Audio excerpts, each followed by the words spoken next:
24 yaşında dünyasını dəyişən bir yazar düşünün və dünya ədəbiyyatında iz buraxmış müəlliflərdən biridir. Belə ki, Isidor Dukassin Comte de Trianon təxəllüsü ilə hələ 24 yaşı yox ikən Maldarorun Nəğmələri adlı bu önəmli əsərə imza atdı. Əlimdə olan nəşr 2007-ci il türkcə Qırmızı Yayınlarının nəşridir. Özəl cildli nəşrdir.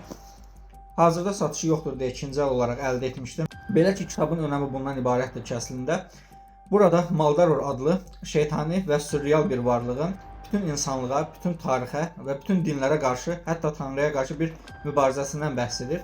Əslində şuur axımı və düşüncə selindən ibarət fəlsəfi və ədəbi dəyərə malik bir əsərdir. Hər bir böyük əsər kimi bu kitabda təsvirlər olsun öz dövründə dəyər görməmişdi. Lakin sürrealist axımın ön plana çıxması ilə bərabər ədəbiyyatda da sürrealizmin təməli sayılan bu kitab yenidən kəşf olundu. Andre Gide, Andre Breton kimi önəmli şəxslərin kitabı tərifləməsi sayəsində biz də yenidən bu əsəri ədəbiyyata qazanmış olduq deyə bilərik. Bu kitab insan ruhunun qaranlıqlarını ən sərt şəkildə, ən sərt səhnələrlə ortaya qoyur. Ədəbi və poetik dəyərinə görə də yüksək zirvədə dayanır. Belə ki, Andre Gide kitab haqqında bu sözləri deyir.